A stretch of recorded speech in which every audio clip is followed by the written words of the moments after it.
Is your doctor prescribing drugs that you don't actually need? This may sound surprising to some of you, for others not so surprising if you've been in this situation.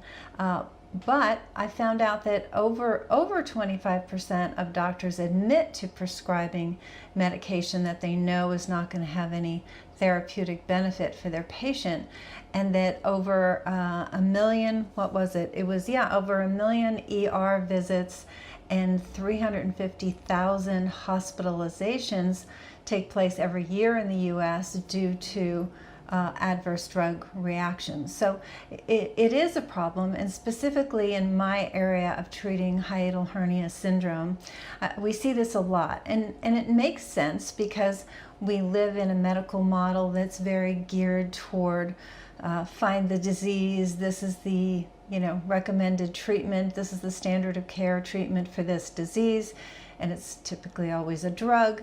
And so the problem with hiatal hernia syndrome is that, yes, the person can often start with acid reflux, which the doctor goes, oh, okay, I know what to do for that. Here's your PPI, right? Here's your antacid.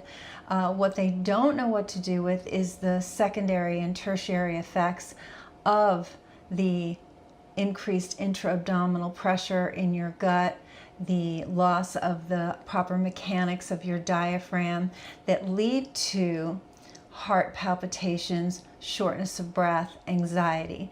Now the list is much longer than that, but I'm going to focus on those three because that's where we commonly see medications prescribed that a patient does not need. So how can I state that so emphatically is that the person goes to a cardiologist, gets a full workup on their heart, and their heart is deemed healthy and fine. Yet they still leave the cardiologist's appointment with what? A drug to slow down their heart. There's nothing wrong with your heart's not diseased, but you are bothered by these heart palpitations, so let's slow down your heart. Now, there are a lot of side effects associated with slowing down your heart when you don't have heart disease. So you can get dizzy and lightheaded and pass out, and these are not mild effects.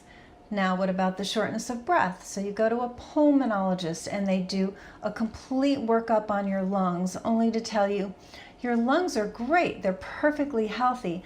Let me give you an inhaler. This is what we give to patients suffering from asthma.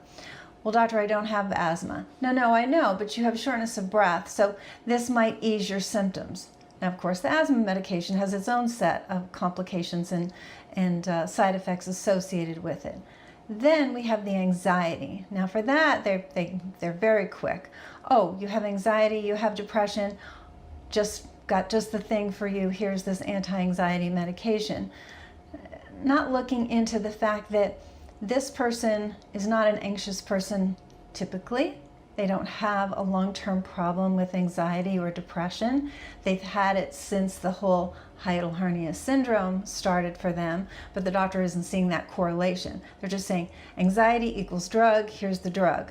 Now, these drugs have very dangerous side effects, and there are some really good studies showing that exercise works better for depression and anxiety than do these SSRIs. So, and other medications like that. And of course, exercise doesn't have the side effect of suicidal thoughts and tendencies. So I speak from a lot of experience from my team and I of patients who just say, well, my doctor put me on this and I'm not actually feeling that great on it, but he said, she said, it might help with my breathing or it might help with my heart palpitations.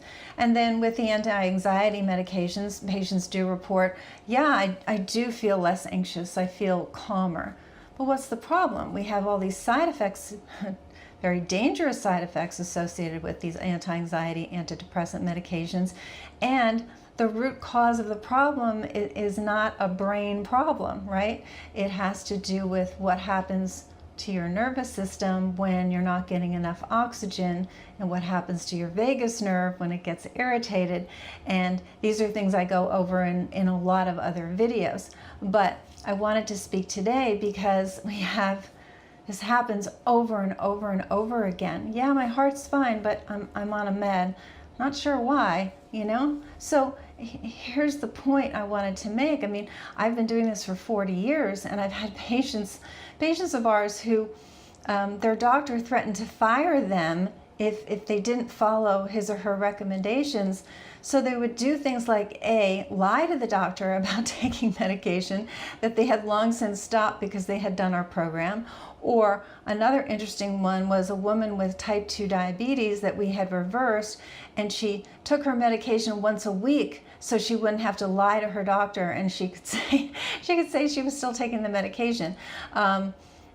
It's kind of crazy, where we are with this, but the fact is it's your body, and it's the only body you get.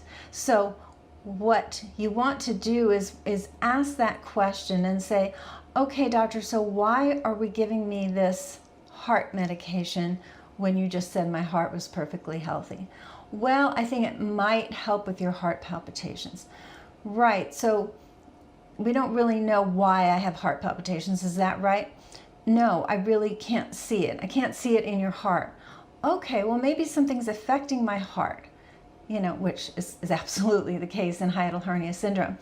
And I know our traditional doctors don't think that way, but the facts are that what we do here at Root Cause Medicine, the field of functional medicine, is really expanding, and you deserve to find a doctor who can help you, who thinks that way, who thinks about root cause, who thinks about, okay, we have an organ that seems to be malfunctioning, but it itself is not diseased.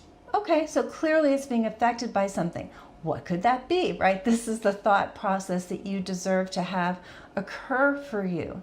And so that's what I wanted to share with you today, because the facts are that especially as we get older, Americans are put on more and more medications. A lot of these medications, as soon as you go above, I believe the number is 4, then there's absolutely adverse effects being created between the medications. Not just the side effects associated with each medication, but now they're playing against one another and creating side effects. And a lot of them are mental, neurological. So you have brain fog and memory loss and almost Alzheimer's-like symptoms associated with these side effects of these medications. So bottom line is, we are here for you. We're delighted to help. We do have an 85% success rate. We do treat patients across the country. And, it's okay to stick up for yourself politely with your clinician and ask, gee, I'm on 5 medications. What can we do, to decrease some of these? And I do appreciate that can fall on deaf ears. I completely do. So it's time, if you can, to find a clinician who's not deaf to what you're saying and really listens and really understands what to do. You deserve that. So if you like this information, please share it with others. Subscribe to the channel so more people can see this information, and I'll talk to you soon.